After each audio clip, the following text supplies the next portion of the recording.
নমস্কার বন্ধুরা, সবাই কেমন আছেন? তো আজকে নতুন একটা রেসিপি আপনাদের সঙ্গে শেয়ার করার জন্য চলে আসলাম। কম বেশি সবাই তো চিনতে পেরেছেন এটা কি। এটা হচ্ছে কাঁকড়া। আর শহরে যে কাঁকড়া পাওয়া যায় আগে জানতাম না, এখন জানলাম নতুন করে। শুনেছি আগে বড় বড় কাঁকড়া পাওয়া যেত, এখন যে ছোট লাল কাঁকড়া পাওয়া যায় সেটা এবার বুঝতে পারলাম। তো যাই হোক, কাঁকড়াটা খুব কম দামেই নিয়ে এসে এখন আমি কাঁকড়াটা ভাপা করব। আমার ঘরের লোক আবার কাঁচা মাছ খেতে চায় না, এই জন্য হালকা একটু ভেজে নিয়েছি লবণ হলুদ দিয়ে। এখন আমি ভাপার জন্য প্রথমে একটা টিফিন কারি নিয়েছি, টিফিন কারির ভিতরে ভাজা কাঁকড়াটা দিয়েছি, এরপরে এক এক করে সব ধরনের মশলা দিয়েছি।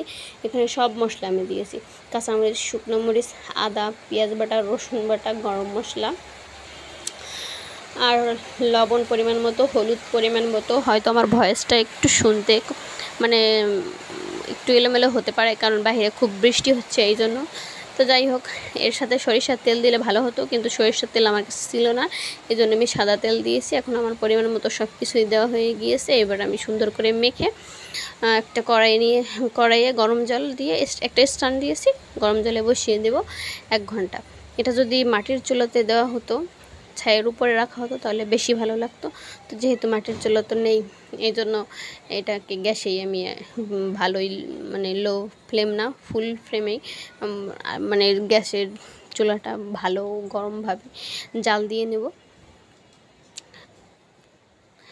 আর 1 ঘন্টা রাখলে আপনার হয়ে যাবে। হয়তো রান্না করলে 1 ঘন্টা লাগতো না, মনে করেন যে 30 মিনিটের ভিতরে হয়ে যেত, যেহেতু ভাপা এই জন্য। আর এটা ভালো করে মেখে নিয়ে হালকা পরিমাণে একটু সামান্য জল দেবো, খুব জল না দিলেও হয়। তো যেহেতু হাতে মশলাটা ভরেছে এই জন্য আর কি মশলাটা একটু ধুয়ে জলটা দিব, এই আর কি। আপনারা কিন্তু খেয়ে দেখবেন, রেসিপিটা খুবই ভালো, খুবই মজার আর খুবই টেস্টি।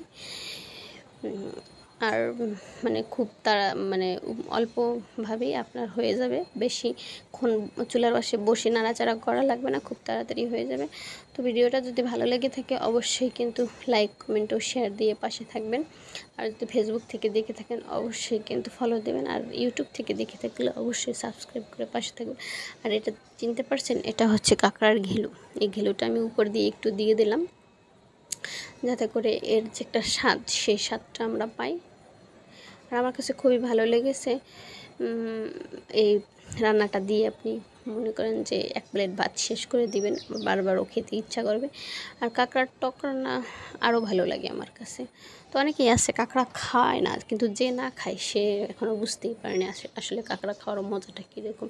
তো যাই হোক, সব মিলিয়ে আমার মোটামুটি সব কিছু হয়ে গেছে। এখন আমি কড়াইটা আগে থেকেই বসিয়ে রেখেছিলাম, এর উপরে একটা স্ট্যান্ড দিয়ে রেখেছি, স্ট্যান্ডের উপরে আমি এটা বসিয়ে দেবো। বেশি না, 1 ঘন্টা রাখলে হয়ে যাবে।